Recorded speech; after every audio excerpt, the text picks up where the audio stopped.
evening, ladies and gentlemen, and welcome to the Mahoning Drive-In Theater, the largest single-screen drive-in in the United States. We're certainly glad you could be with us this evening, and don't forget the concession stand is open with all kinds of great things to eat and drink.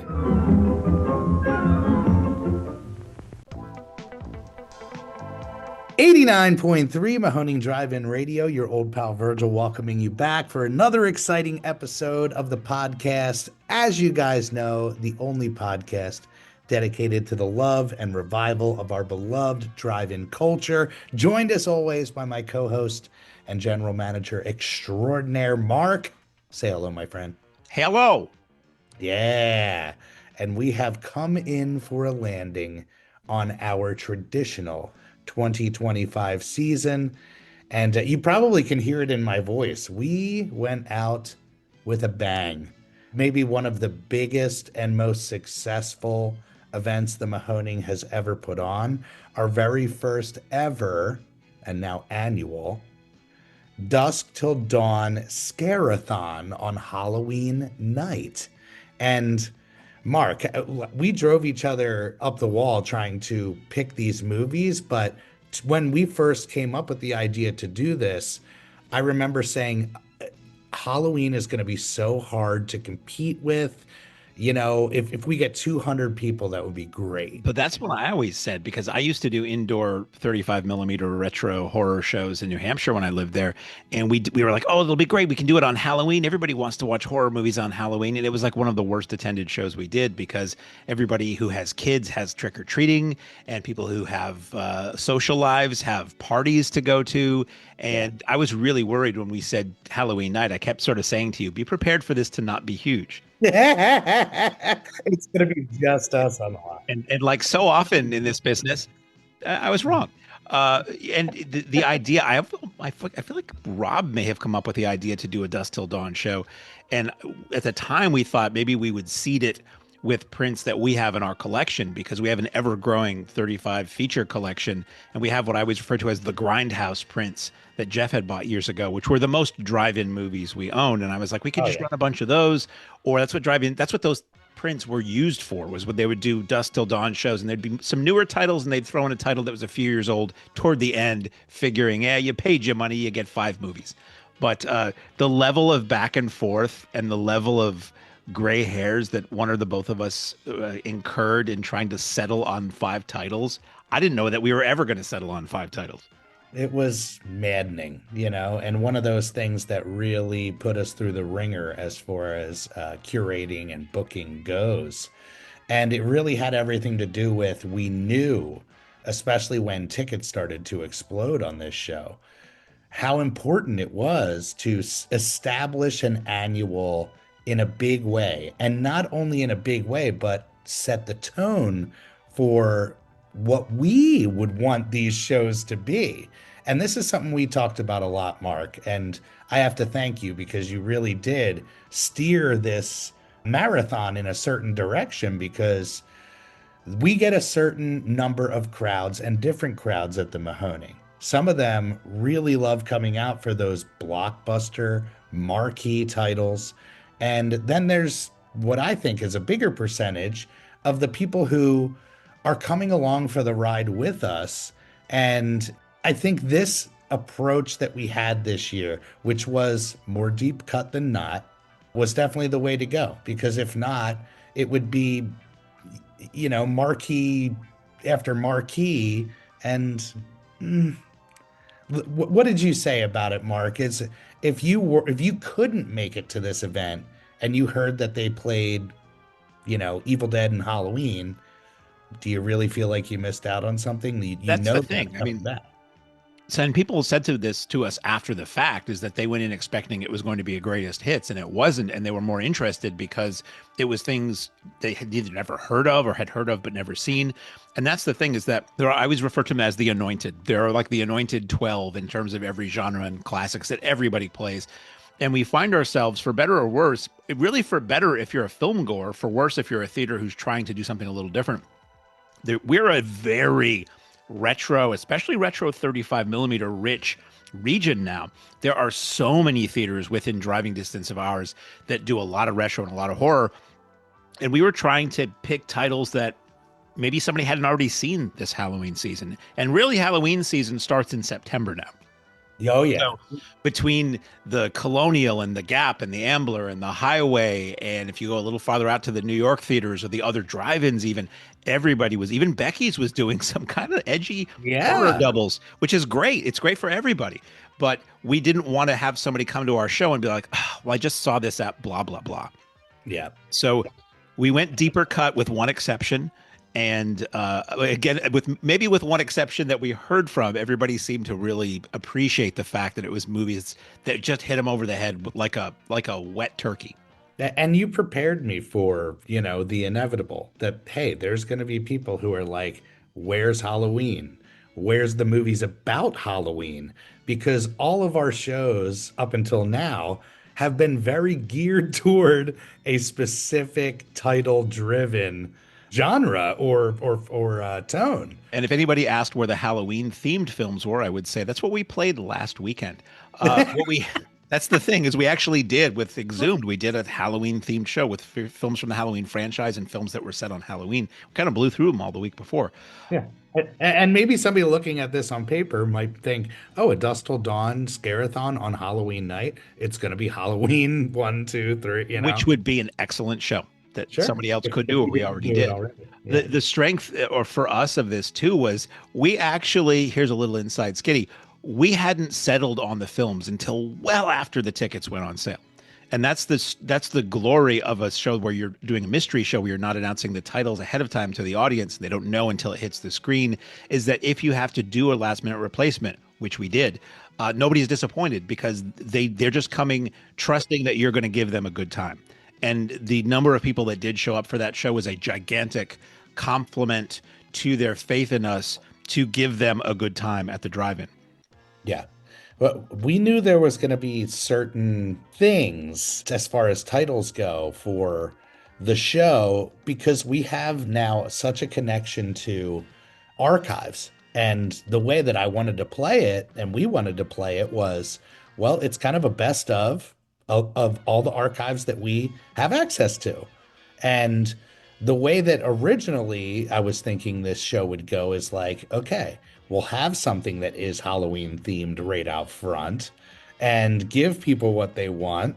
We'll toss a blockbuster in there and then we go a little more deep cut as we go. Really, the only title that was kind of locked into my brain was the one that was going to be digital because I knew that we didn't have to rely on, can we even get a print of this thing, And what else really informed the programming was looking at what some of these partner archives have available. Like I literally rediscovered 2 of the titles that played because they were on a list, May have been something that I watched at some point at the video store or in my upbringing, but for the most part, it was this thing has to knock my socks off with a essentially fresh pair of eyes watching this thing. And certainly number 3 did that. And I think, you know what, we should just say it out front. There's certain titles I think we can talk about and others that we can't. But we were lucky enough to go to AGVA right out the gate and request what I think is a gem of their collection, the newly struck Black Christmas print, which played as movie number 2. So the box was checked when it comes to a quote unquote marquee title.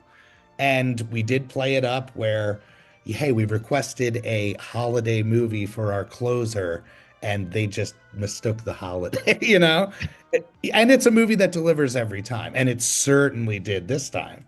It's endlessly rewatchable. It's what's really funny.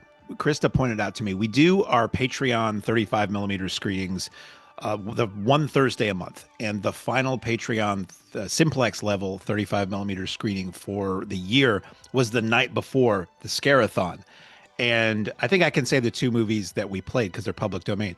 We played a print of Children Shouldn't Play with Dead Things, which did really well, followed by a print of Silent Night, Bloody Night under the Death House title. And that's how that played as a story in and of itself too. But what's funny is Krista pointed out those two films basically together acted as an inadvertent clue to the fact that we were playing Black Christmas, because Children Shouldn't Play with Dead Things was directed by Bob Clark, and the second film was an early 70s Christmas themed horror film. So it's funny how that worked out. But that print looked perfect. It was struck, I think, last year from the original yeah. negative. So it looked like you were seeing that movie, in 1974. And people really appreciated that, which was the reaction we hoped for. They were like hooting and hollering. Somebody posted to Instagram it was like one of the greatest screenings of their life or something like that, seeing that movie in the cold, and it was cold at our theater. And once in a lifetime shit on Halloween, you know?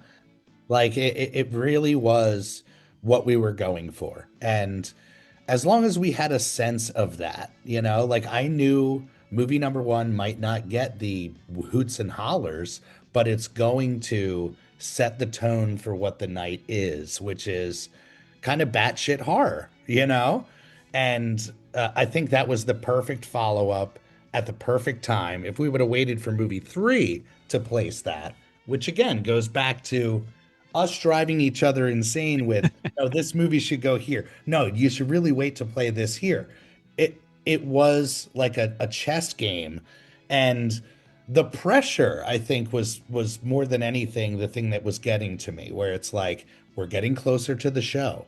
I don't feel like we are there. What is this title going to be that is going to open the show? Or what is this title going to be in place of whatever it was? And originally we had a different title, a film I love very much, opening the show. And then which we can talk about.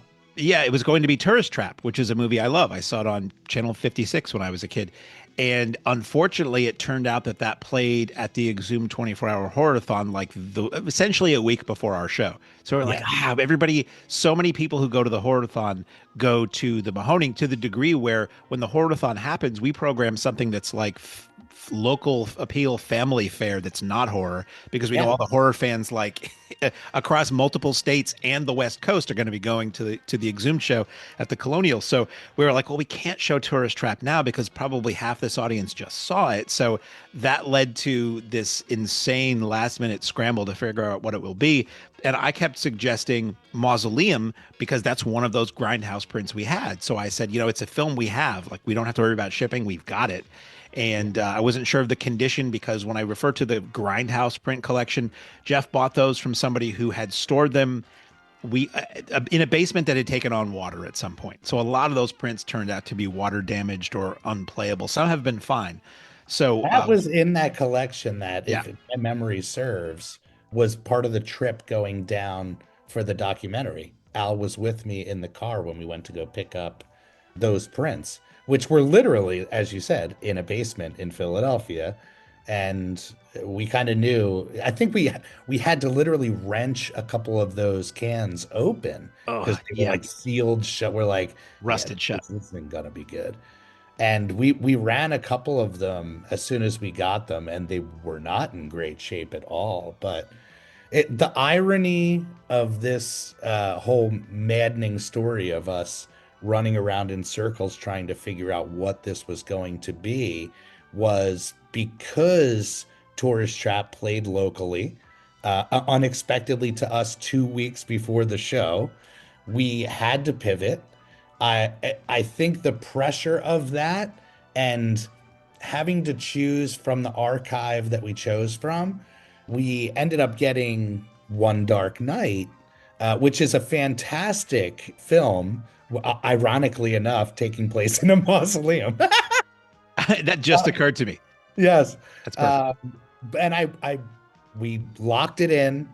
I'm on my way up to the theater for that last weekend, Universal Monsters weekend. And I'm rewatching this thing, and I just started getting this feeling of like, this might not be it. Like, not that that movie doesn't deliver. It takes a while for it to deliver. It's literally after the hour mark. So it's what you could say a slow burner. So yeah, we ended up getting this print and having it come to the theater.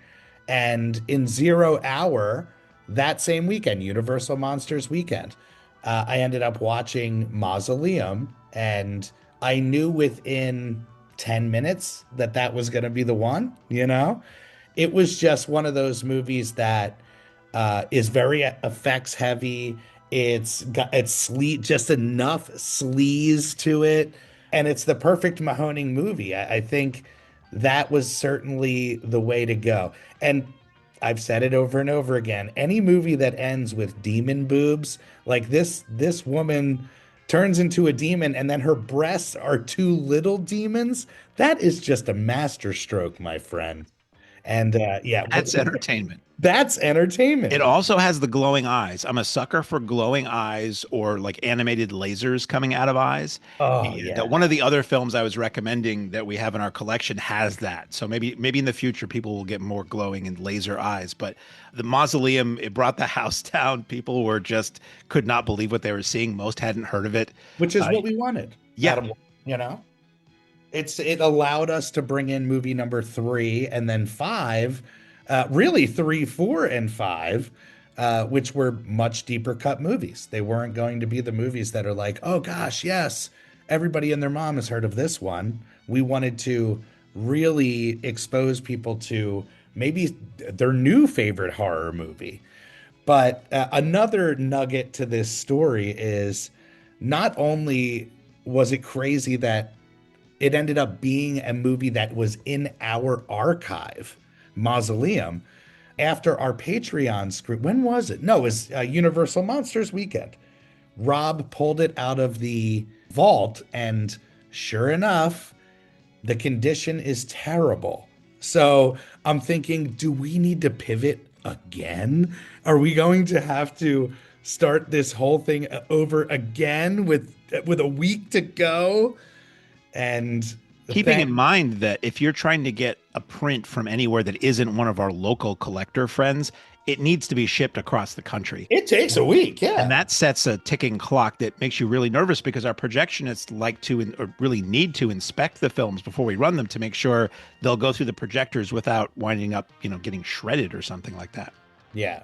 So again, thanks to our good friends at AGFA, who I knew had a print of this thing. I reached out to them and said, can you guys do us this solid 0 hour? Here's the situation. We thought we were running this, but it's not in runnable condition. And in pure partner fashion, they stepped up to the plate and said, hey, anything that we can do. And that print was, even though it was Frankenstein, it was amazing to watch that movie up on the big screen and to get that reaction from people. It really was that in the moment, yes, this was the right choice. But yeah, I'm really excited to bring some of those other titles that were in the running back to the plate in future years.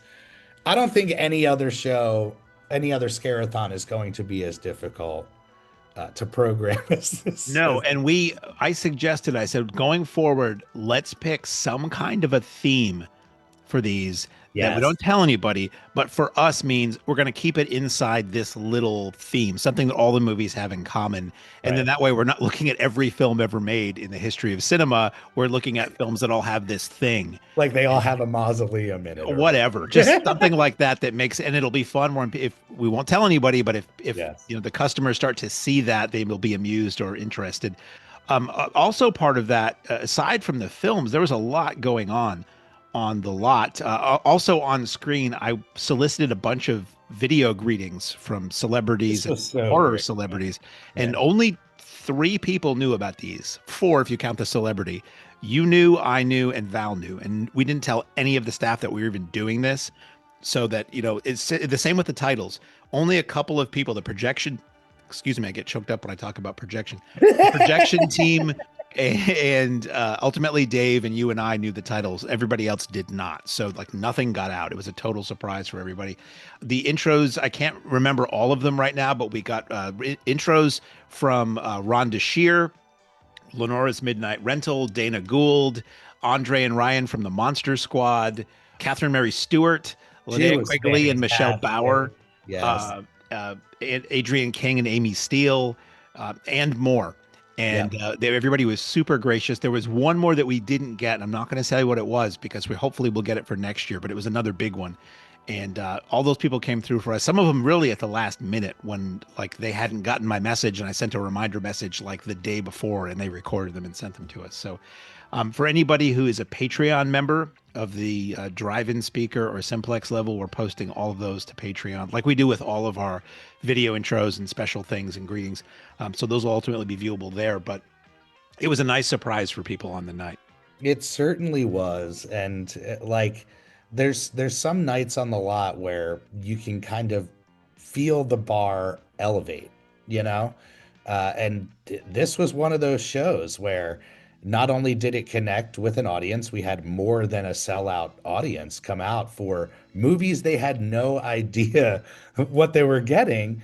And the retention was insane from movie to movie. We fully expected some people are going to come late. We even kept the gate open um, much later than we traditionally do, thinking we're going to get a bunch of late rollers. But people were there. They were there early, and they stayed the whole time. It was it was really a sight to behold.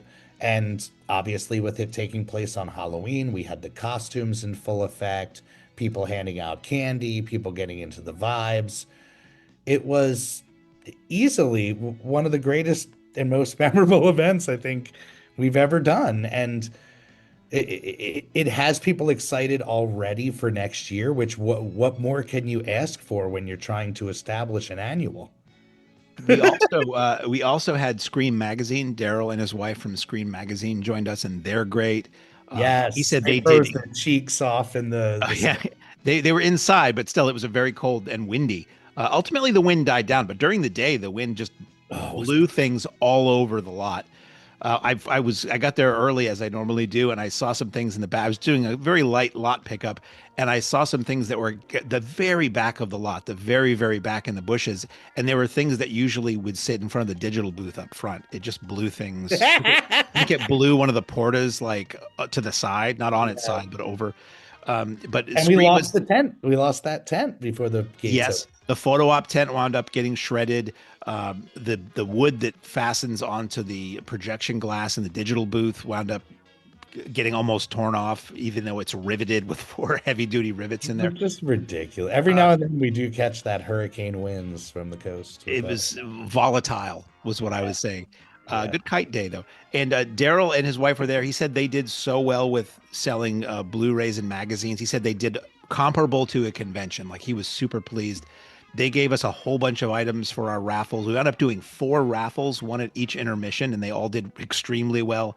Rico's Nachos sent me the biggest box of stuff maybe they ever have, with Rico's apparel and Rico's aprons and stickers and That you was name some it. coveted prizes right there. Yeah. Rico's zip up fleece that said Nacho Squad on the back. I mean, really good stuff. Oh, that was another person. We got a video intro from Tony Liberto, the president of Rico's Nachos, telling Yeah. us a story about his how crazy his father was at Halloween back when he was a kid, and people were going crazy for the Rico stuff. We had one of our members, one of our Patreon members, Emily Hess, made some custom Ricos and pick like earrings. She made a pick plate to hold your pick mosquito repellent. That's just next level fandom. And it was like it looked like the signs of the zodiac, but it was a recreation of all of the stages of life of the mosquitoes in that classic thing, Yeah. from flying to deceased with a flower on its chest. It ringed the plate. In the middle was like a little clip for you to hold the pick.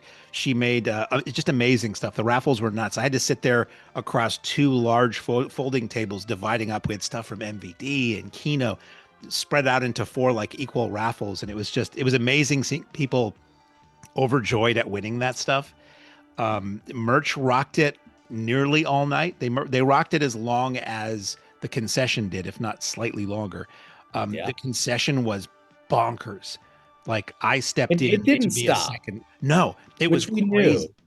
There was so little time from when the gate opened to when we could get on screen. And we could get on screen at probably 7 o'clock at Yeah. Halloween, you know? But yeah, it was just never ending, nonstop. The t-shirt by Tom Bafuco. He did a shirt and a poster that were unique and just great. Yeah, just at every single turn, like the Mahoning was firing on all cylinders. Wes and Sarah, of course, setting up some fun outside with the photo ops. And yeah, it was just a night we'll never forget. You ordered more shirts than normal, I and did. and we had more hoodies come in, and we had more posters than normal. And I think both you and Sandy were marginally concerned that they were all going to sell.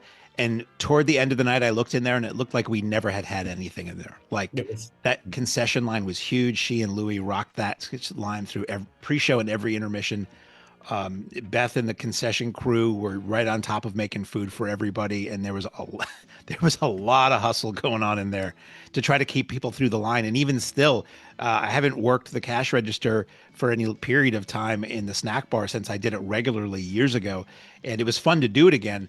My mind kind of shut down whenever I had to make change, but other than that, it was great. I'm not that smart.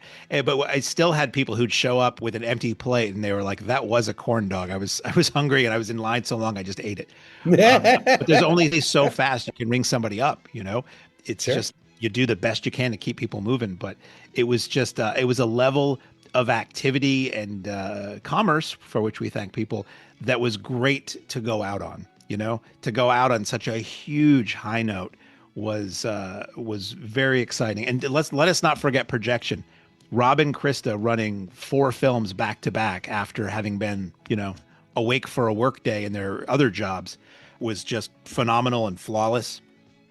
Masterful. I think again, like seeing this team take the reins as hard as they have and be able to handle what ended up being over 700 people on our lot, it just goes and proves the point of why we're so special and what makes them so special.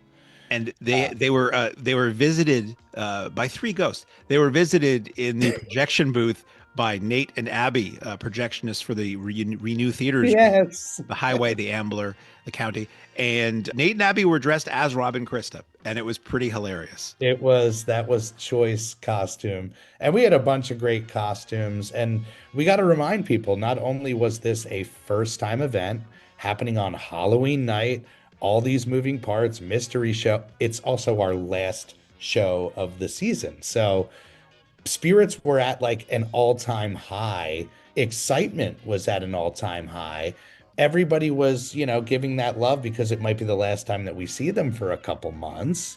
It was just truly inspiring. And it's series of those things happening throughout the year, but this was something really, really special. And even the idea with establishing the wine festival this year, which we'll talk about, it was all about trying to cushion from when we close to when we open. And the roadshow is a great venture and a great way for us to build that. But to have an event like this to go out on, it really will do wonders for us when essentially we're dark. And even though it was our last night, we had a lot of first timers there. We had people who came from Canada, Maine, upstate New York. I want to say Florida. I want to say also somewhere in the Midwest that they made the trek out for that. And I still cannot get over how many people were. The joke was always the tagline from Texas Chainsaw Massacre: who will survive and what will be left of them? And the answer is a lot of people in very good shape, because we were getting ready for that last movie. You were at the digital booth outside, and I was in the projection booth inside with the doors were closed, so I didn't know if it was day or night. And you told me when it was the time to come out and hand out the commemorative prize, I guess, for everybody who made it through to the end. Spiral Rewind.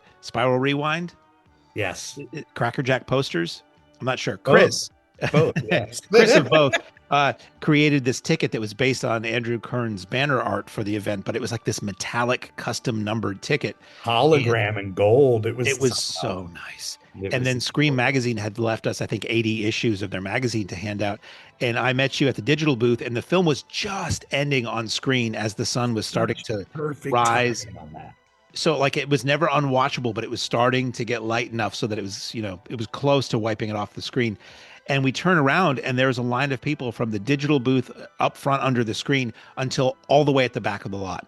Maddening. There were so many cars on the lot. I kept saying, this is more cars than we have when the movie starts on a good night some nights. Yeah, it was truly inspiring to see. Like, people had our backs and they took the ride with us. And we gathered everybody underneath of the screen after we got this massive line of people, which actually went incredibly fast. We Dave and had, I each had like 100 tickets, and I think you came out with another 100 tickets, and we were just like zigzagging through the line, but everybody was so like awake and happy. it was crazy, like the energy, and where everybody was giving each other hugs. And then we gathered for a group picture. Sergio took a group picture as the sun had come up and watched that image off the screen, everybody holding their tickets.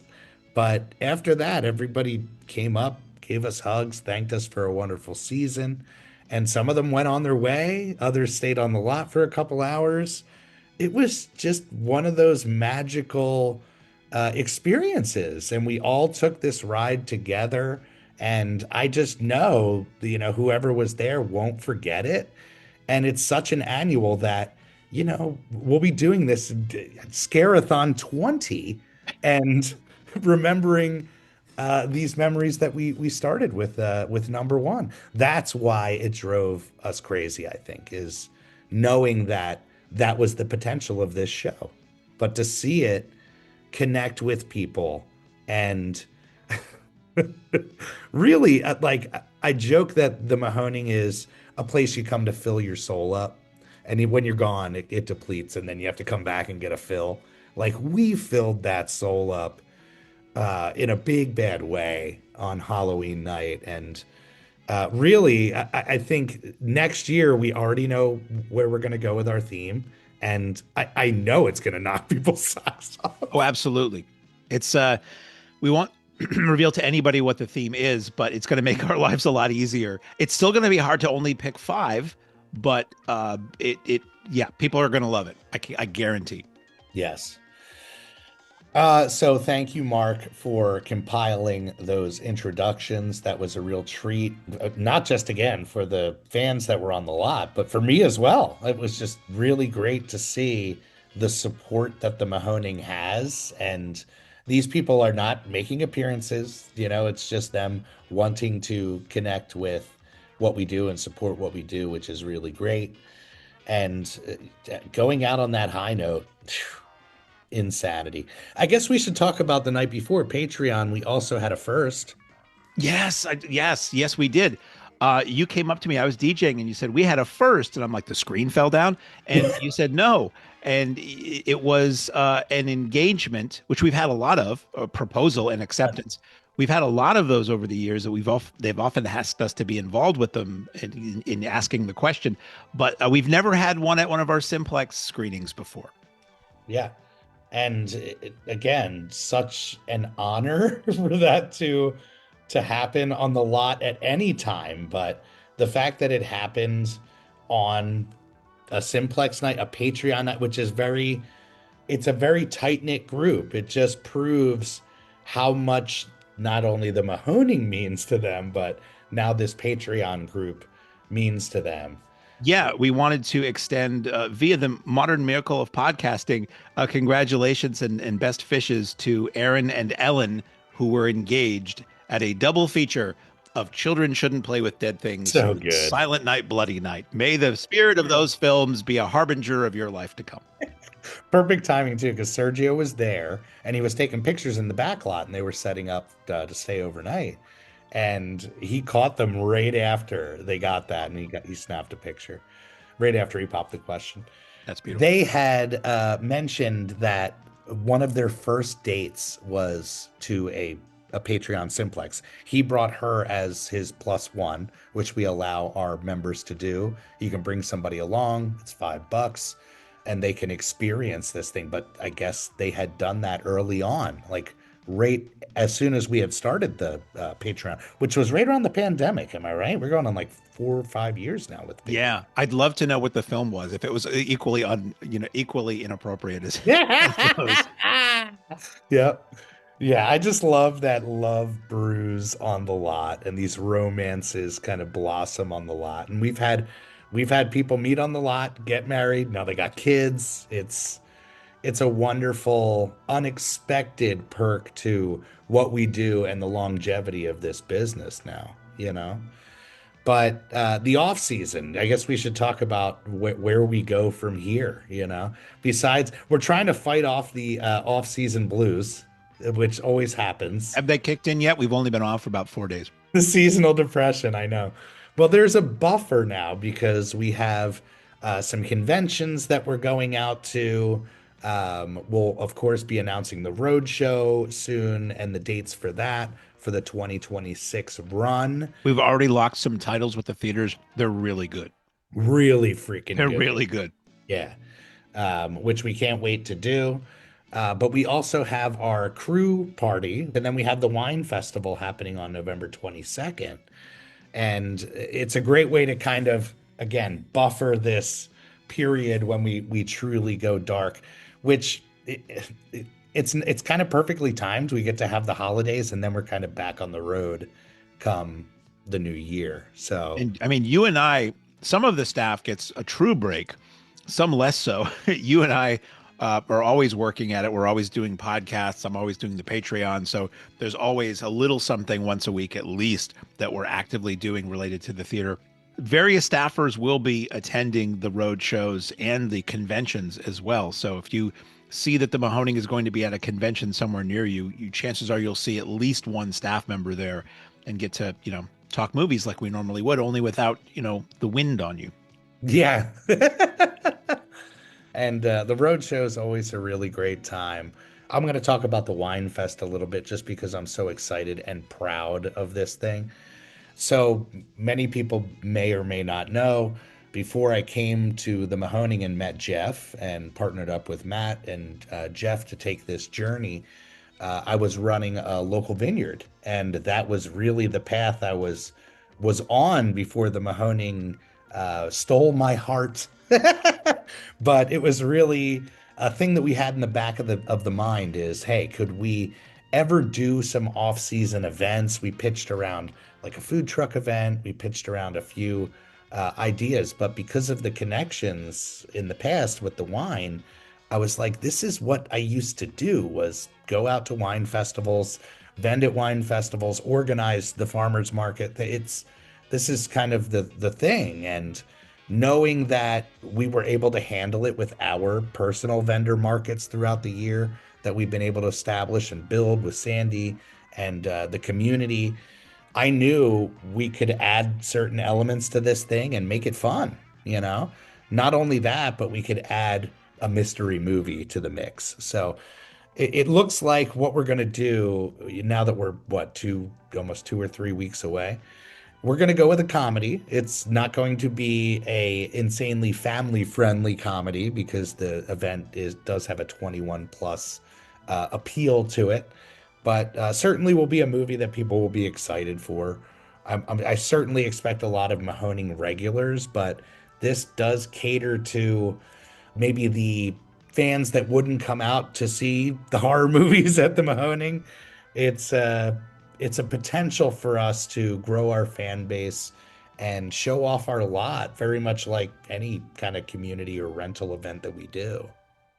Do you have a rough number of wineries, vendors, food trucks, etc.? Because I see the emails that come in, and there's been a tremendous amount of interest from all of the above in being part of this. So it looks like it'll be a pretty robustly attended lot in terms of people who are offering food, crafts, or vino. Yeah, the layout is going to be really great. So the plan is to have, like VHS Fest, everybody lined up underneath of the screen, so it becomes like vendor alley up front. But instead of just straight traditional vendors, you'll have wineries and food trucks in the front in the grass. That'll be the area where people can go do their tastings and purchase their bottles, and of course, grab some bites to eat.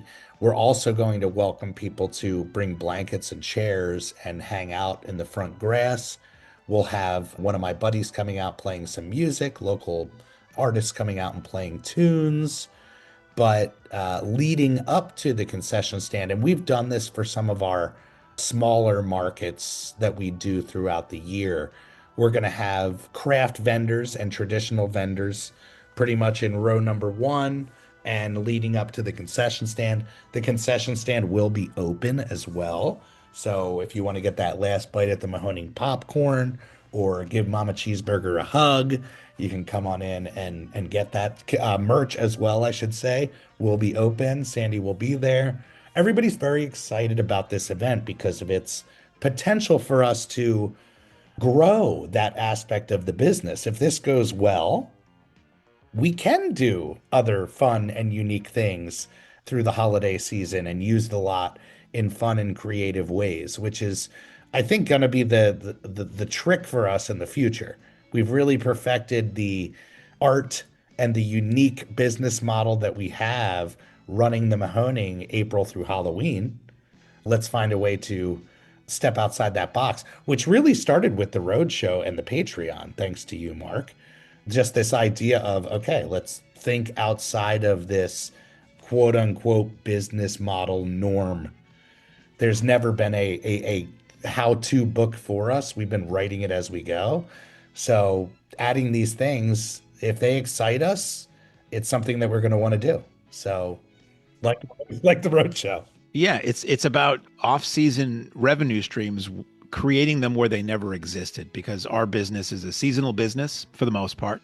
It's April to October, and the rest of the year, there are still fees that we need to pay, taxes and fees and memberships and rentals and all kinds of things like that, utilities that, an income would be great to cover that. So that was the entire idea for Patreon, and the Roadshow kind of, partly it was that, partly it was just let's sort of find a way to promote the drive-in when we're not normally open and have some fun, because we love old theaters and hosting movies and programming them.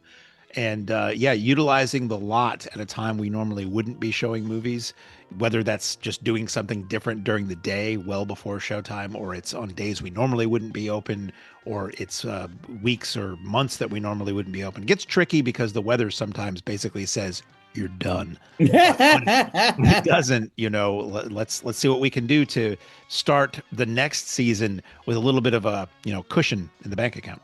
Absolutely.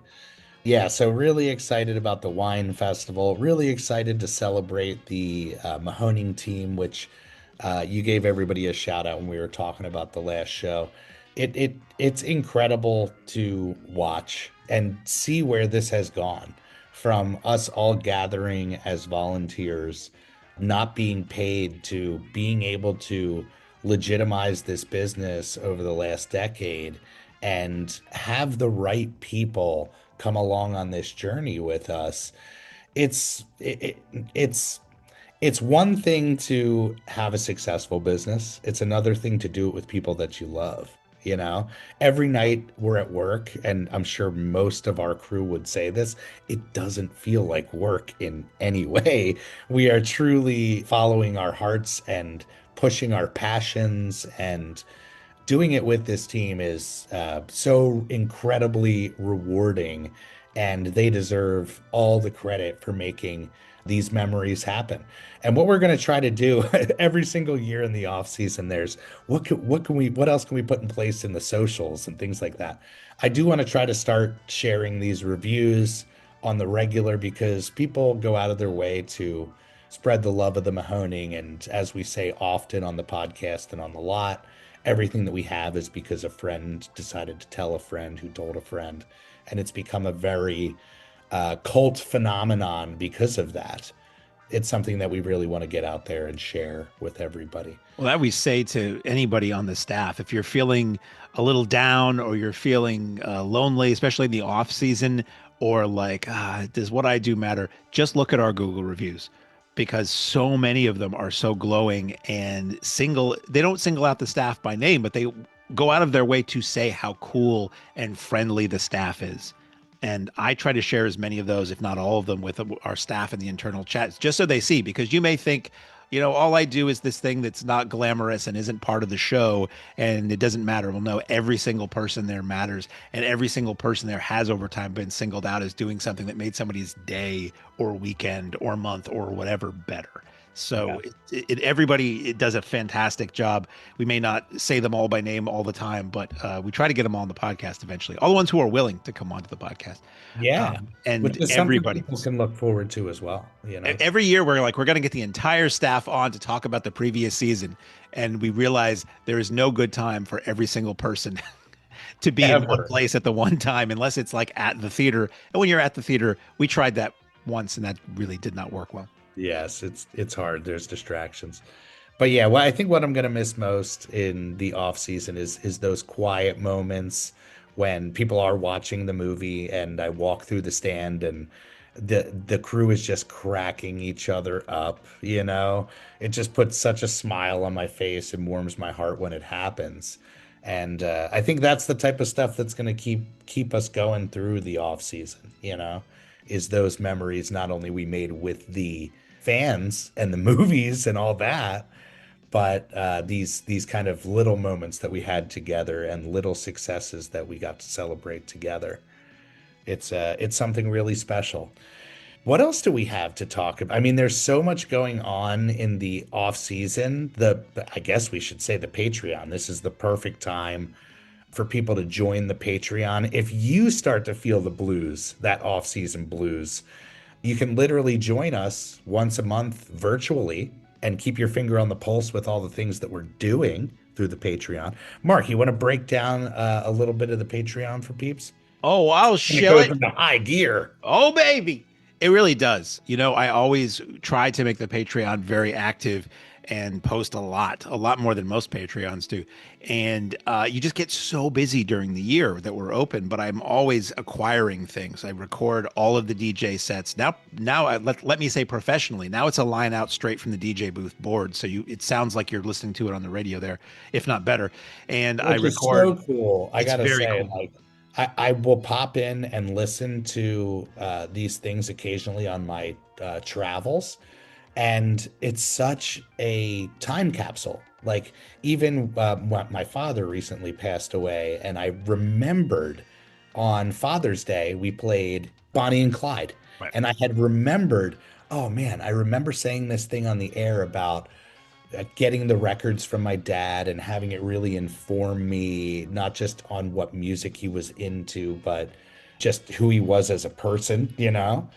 And I was able to go to you and say, hey, can you send me that? And boom, I was able to go down memory lane. So what a treat for the fans and for us. So thank you for that, Mark. No, I love it. It's something I'd wanted to do for a long time, and your friend BJ finally helped finally solidify that and set it up at the last off season. So, with very few exceptions, every DJ set from this season has been recorded, and I post them one a week. I think I post them on Fridays at like 6 p.m. So it's when they would have started at the theater. Oh, that's And great. and there are a bunch from previous years. There are some that actually go way back that were ones you recorded those are really more your talking than it is the music because it was a microphone that was close by the mic. Yes, that's But right. then Krista found this, and Brendan found this device that is a little digital recorder that also has a radio tuner built in. So we were recording those from on the lot, but a lot of times there'd be distortion and weird stuff. But anything that sounds good enough, those will get put up there from the last couple of years. But starting in 2025, it's all line recordings. I think there might have been 4, maybe 5 nights that we didn't record them or that technical difficulties made them unusable. What a dream come true that It's is, by the crazy. way. Like I always said, like if you're a fan of the Mahoning and you can only come once a year, you know what I mean? You essentially can get the exact show that people got, that pre-show that people got, and duplicate the double feature at home. I was just gonna say, yeah, you could play that for, the 90 minutes to 3 hours, depending on when the movie started that night, and then play the movies afterwards.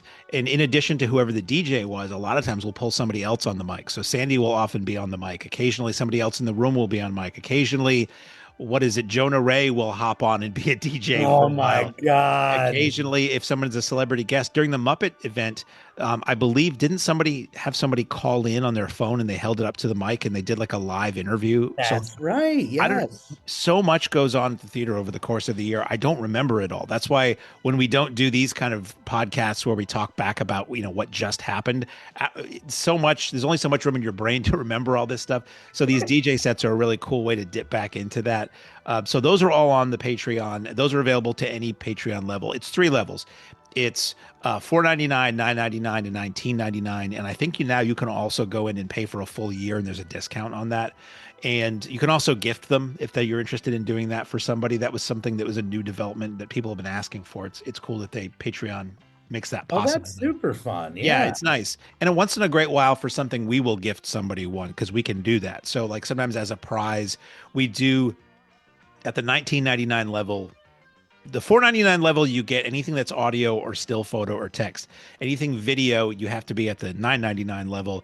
And then the $19.99 level, you get the annual enamel pin that's exclusive to the Simplex members, and you get the have the ability to go and attend our virtual monthly screenings as well as the in-person monthly 35 millimeter screenings at the theater that go from April to October. The April show is always the night before we open to the public, so the Simplex people are literally the first humans who are not staff on the lot each year. How cool is that? It's fun. They're always mystery movies. The virtuals usually come from the AGFA library, which is voluminous. Sometimes they will be a film like we were able to screen the Alex Ross Perry documentary Video Heaven, courtesy of the distributor, Cinema Conservancy. And Alex came on and did an introduction and like a Q&A beforehand, which was really cool. We've had Justin from Golden Ninja Video came on once and introduced a release of an Ed Wood movie they hadn't put out yet and did a whole long talk about that. So we try to get guests. Once Chris Pajali will come on and introduce Kung Fu movies sometimes. We try to get guests to come on occasionally. And then annually in December, we will do one for every level of paid membership, sort of our Christmas gift to you. I think I just figured out what that's going to be this year. And usually during that, I will give away a Simplex membership to somebody. So it's really fun, and it's an archive of all that stuff. So if you join at whatever those levels are, you can look way back and look at all the video and all the audio we posted. And like anytime we do a Q&A there, I film it. So when Ray Wise was there for 2 nights doing like an hour-long Q&A each night for the Twin Peaks show, just about all of that was recorded. When we had Travis Walton come out and talk about being abducted by aliens. Yes. That's all on there. There's a lot of that stuff. It's so worth the money, and I love now that it has taken on a life of its own. Like, people love this thing so much, they're getting engaged. It's next level. We also do Patreon exclusive podcasts, which we'll probably be doing very, very soon, where we just put it out. Usually we just put it out to the Patreon members. We say, okay, ask us questions or give us topics, and we'll just take off on that. It's very, very casual. And it's the 2 of us and then sometimes another staff member. If we know it's staff member who they're going to be, we'll tell the Patreon members that. So if they have specific questions for Dave or Sandy or Beth or whatever, they can do that. And then once in a while, we'll just record one off the cuff, like before or after one of these, and just riff, talk about movies and whatever. And they're fun. And you can only hear them on Patreon. Yeah, it's a really great time, a really great option for those fans that, I know that being a Mahoning fan is a lifestyle choice. And when it is not a part of your life, it really feels like something is missing. And this is a great bridge, a great way to bridge that gap and also support us financially in a big bad way in the off season when, again, there's just no income stream. So yeah, we'll also be planning our 2026 season and what films we will be playing on the lot. That really keeps me and Mark busy. It really is an endless back and forth. It's probably my favorite part of what we do is being able to, I always, again, liken it to a band. We get to work on the tunes in the off season and work these jams out, and then unveiling it and announcing the calendar and the dates is really like unveiling it on the world. And are they going to come and rock with us? Are they going to come and see it? So Hitchcock used to say that his favorite part of making a film was all of the planning. The shooting and everything after that was what he had to do, but what he really wanted to do was devising it all. And which is not to say that every night on the lot isn't a blast, because it is, but it is a lot of fun, just crafting this maniacal maniacal mountain Yeah. that we scale every year and then come rolling down the other side of. It is kind of a perfect model that we've been able to weave here. You know, it does allow us to have this time to take a step back, focus on things, correct any wrongs, pivot if needed, and you know, it also, as Jeff always said and has said on this podcast, it allows people to miss it. If it were something that was always there, always, you know, the reliable thing, people start to forget about it after a while. It becomes part of the landscape, if you will. And having this break really allows people to miss it and builds up this excitement and anticipation for it to come back. And really, it just really gets so cold after a period of time that Mother Nature's like, yo, it is time. That's why these, even us doing events in November, potentially events on the lot in November, daytime, sun out, you know, hitting us, yes, is much more appealing than chattering teeth once the sun sets. But we do say we have hand warmers for sale and merch, and you can put them anywhere. That's right. Every time you say that on the DJ set, there's an audible laugh, which I love, you know. Krista told me, it's like, you know, you can put those anywhere. So I always credit her for that.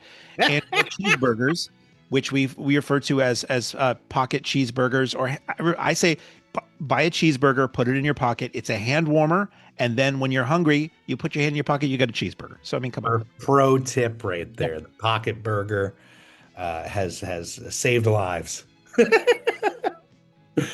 What a treat rocking with you guys for 2025. So much to cover, so many memories to go over, so many guests and stories to come. So stay tuned to the podcast as always. Hopefully we'll see you guys over at the Patreon as well.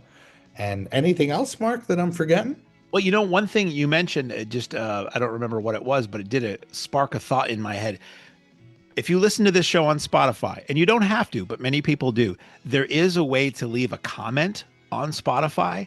If you have any questions for us on Spotify, and also if you have anything you'd like to hear us talk about that you haven't heard us mention, feel free to comment on Spotify, and we will do our best to get around to it. I love it. Yeah, we don't do enough of that. Hey, write a review. It really helps with the algorithm and blah, blah, blah, blah, blah. Smash that like button. We don't do that. We also don't have advertising because I listen to a lot of podcasts, and I've gone out of my way to make sure ours doesn't do all the things that annoy me about other podcasts. So it's just us. The only thing we're selling is, it sounds weird to say the only thing we're selling is ourselves. The only thing we're selling is the theater. And we're not going to make you do anything you don't want to do. As you leave the theater, folks, please be careful. Don't let this happen to your car. Be sure to remove the speaker before you leave. If you should accidentally pull a speaker loose, please turn it in at our snack bar or box office. Thank you. All right, guys, we love you so much. We'll see you very, very soon on the road or virtually or any of those things. All right, Jeff, take it away, my friend. Ladies and gentlemen, thanks again for coming out tonight to the Mahoning Drive-In Theater. We hope you'll come back and see us again real soon. The exit is on the right-hand side of the screen at the front of the field, and most importantly, have a very safe trip home. Good night, and God bless you.